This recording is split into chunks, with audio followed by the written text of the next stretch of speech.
as a treatment for epilepsy, people came up with the idea of cutting the connection between the two Right. sides of the brain, the corpus Extreme callosum. cases of epilepsy, right? Extreme cases, and the logic of the therapy was that if a seizure starts on one side, it can't spread to the other side, and that will reduce the scope of the seizure. And it turns out it actually works reasonably well.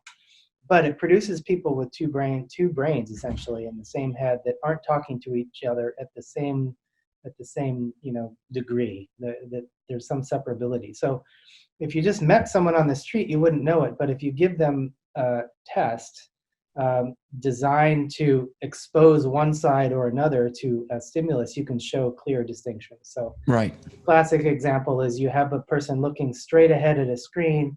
On two sides, you flash a couple different pictures. Let's suppose we put a picture of a key on the left side. The way that visual system works, that information would get into the right hemisphere, the right brain.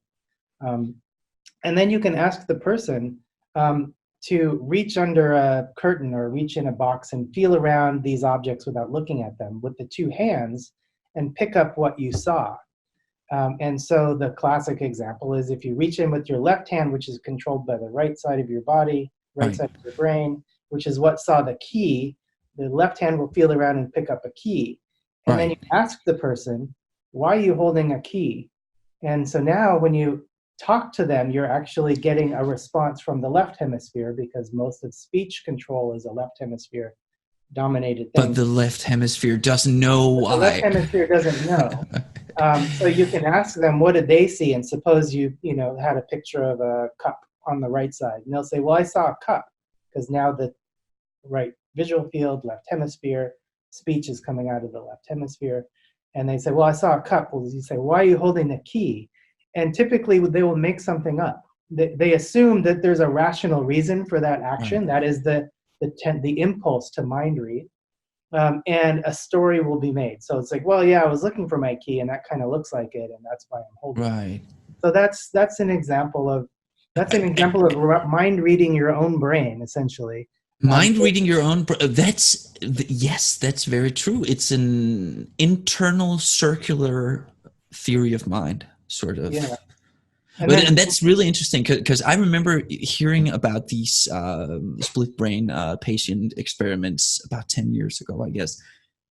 But recently, some other research came to my attention where they sort of place people in a situation where they have to justify a choice they made.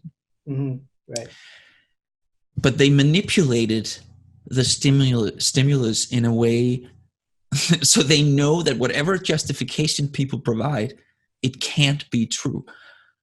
So, okay. Let me just. So the concrete example was let's say I show you two photos of two different people, and I ask you to choose one, and I also tell you, and you have to be able to explain to me why you chose that person later. That's all there is to it. So then you choose one of these photos of complete strangers, of course, and then I put you through some other sham, a little puzzle or something that distracts you from this first task, and then I say, okay, so here's the photo you chose. Now tell me the reasons you chose this guy, right?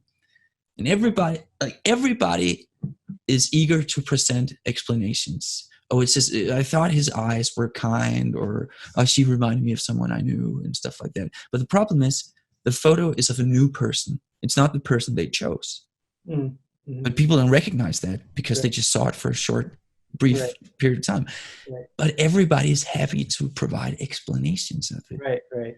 That is really a fascinating field of research. How many times do we do that in our everyday lives? Do we not do it at all? No, we do it constantly, right? I mean, there are common things. Like, how many times have you said to yourself, why did I do that?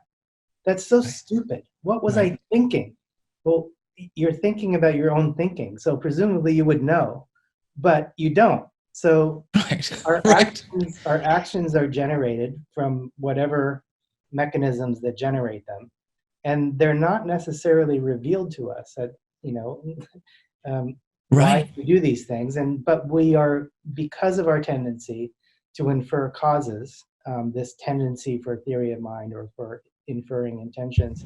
We make stuff up to explain our own behaviors. Exactly. And actually, a practical application of this realization we just laid out here, for me personally, is I've started being a lot more thoughtful before I ask someone else, why did you do that?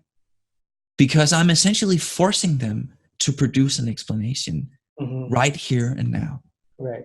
And that's not necessarily, that doesn't mean that they know why, but they'll produce an explanation, and then that will become the why.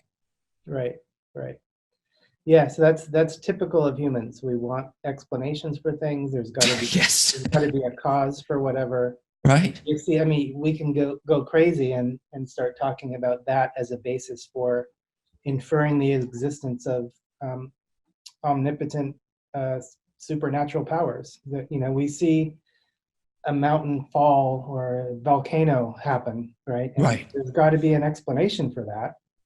And without knowing about geothermal activity and things like that, we say, well, there must be gods that do this sort of thing. Right. Humans are, believe in gods worldwide. So that's a theory of mind for, natural phenomenon.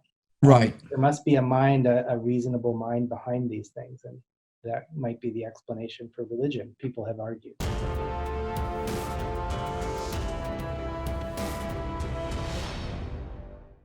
I'm going to ask for 34 seconds of your time to listen to my pitch here. Have you ever wanted to start an online business? Well, ClickFunnels is a one-stop solution where you can build product pages, sales pages, accept payments, manage domains, create powerful marketing campaigns, and even send out your products. It truly is a one-stop solution for your business empire. I've used it since 2017, and you can try it for free for 14 days. Just click my referral link below. And even if you just go for the free trial, you can spend that time studying all their video courses. You can actually gain a significant knowledge about sales and online marketing strategies just by using their free resources. And it's all very tangible and practical. Again, please use my link in the show notes below. Cheers.